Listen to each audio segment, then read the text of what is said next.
In the show notes below, you guys will find links to all of our film festival sponsors. Huge thank you to Fierce Literature, Coven Salon, Worlds Away, Escape, Raven Couture, and Tin Top Art. You guys can hit in the show notes below. You guys will also find links to pick up tickets for this weekend's Horrific Hope. We hope to see you.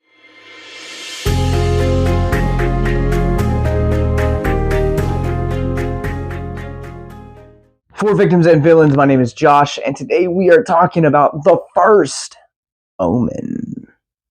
So if we've never met, I am one of the co-hosts of our horror podcast here at Victims and Villains called Abyss Gazing, a horror podcast. Right now we are knee-deep in a series that is covering the entire Omen franchise.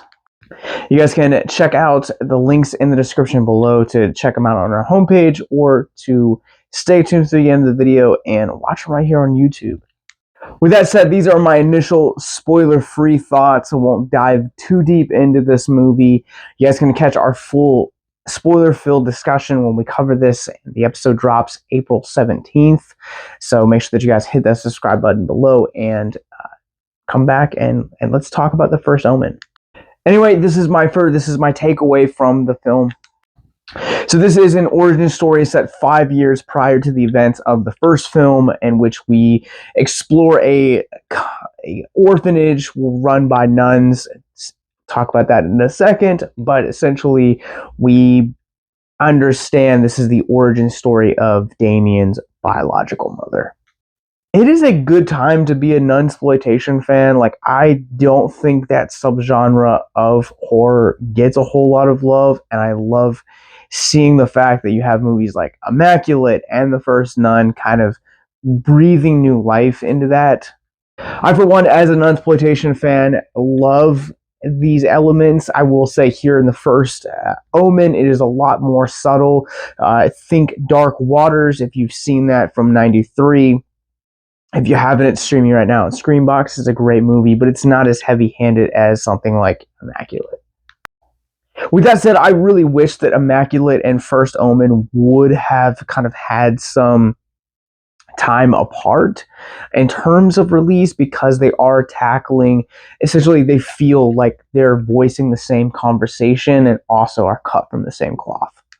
That's not a bad thing. That's not me comparing one apple to another. That is just an observation that I really think this movie does really well. It holds its own up there with Immaculate in terms of social commentary on a lot of the things, the conversations that are currently being had about abortion, about women's reproductive rights, about the political environment that we are currently in. I think The First Omen, instead of just being another prequel that could have just been a money grab, it actually comes to the table with something to say.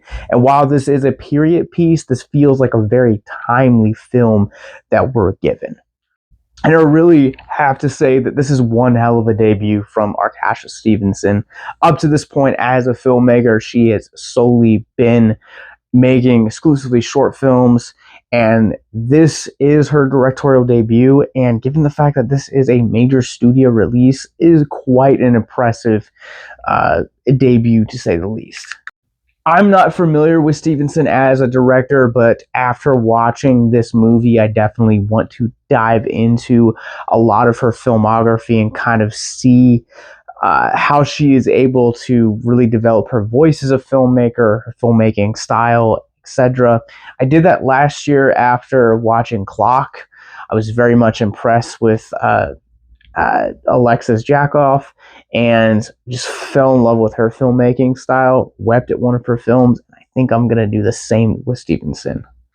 With that said, some of my biggest complaints from this movie actually come from the pacing. Has a very hard time right out the gate trying to find its footing, and it does find its footing. It has these little seeds with tremendous payoffs.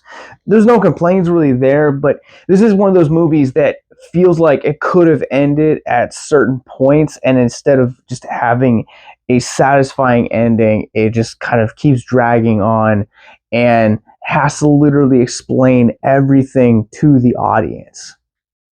The last act of this movie, probably the last 20 minutes of it, maybe not the full act, maybe the last like 20-25 minutes, reminds me of how Rogue One ended, where you have a really satisfying ending, but you keep pushing it just to remind the audience that there is important lineage, that this film that you're currently watching in the new millennium has a connection to one of the most famous films of all time.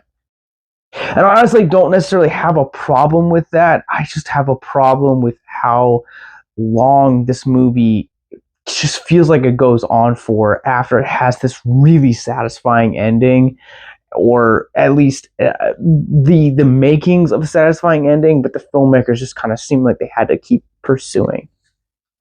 Nell Tiger is our protagonist in this movie, and she does an incredible job. I think this movie really lives and breathes with her. There's not really another performer that has this type of screen time or the character development that she does. Like, we do spend a little bit of time with a couple other characters, but really 95% of the time we're spending it with Free, and her journey is just, it gets you. It's not saying much, but this is the best film in the series since the OG back in '78. With that said, I would even go as far as to say that there are some of the horror elements in this movie actually are the best in any of the films, including the original. This film has great homages to the original film, even daring to open up on one that I thought was really clever. There's the really bold choices that they make in this movie, for one, and for two, the other thing that I will say is that there are some great redemptions for some of the characters that you do meet in the OG that have kind of bothered me as a fan, and you can hear us talk about it all on the Omen series that we've been doing over at Abyss Gazing. But yeah, they really redeem them in really satisfying ways. I am ready to run this one through our Rorschach rating scale. I'm going to go ahead and give The First Omen a 4 out of 5. I think this movie is not only the best Omen film that we've gotten since the OG, but it feels very timely and very much worth the conversation of things that are happening now, even though it's a period piece, which is a hard thing to do in and of itself. It's a hell of a debut from Arkasha Stevenson, and Nell Tiger in this movie, absolutely incredible.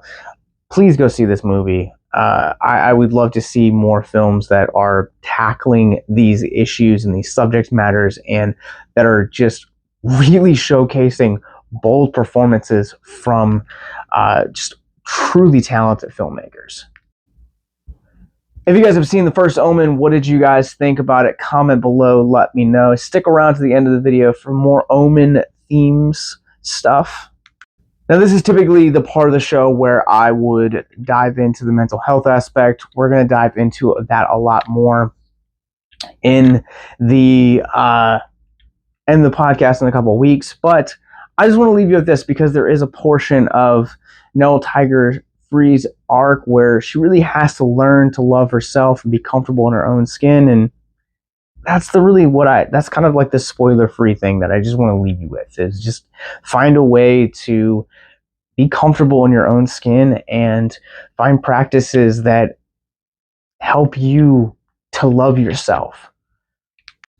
It sounds cheesy, but loving yourself, or at least learning to love yourself, is an art in and of itself. So if you or someone you know is struggling with suicide, addiction, self-harm, or depression, click the links in the show notes below. Check out our mental health resource library and start your self-care healing journey today. Hit that subscribe button. Let's keep it classy and let's keep it spooky.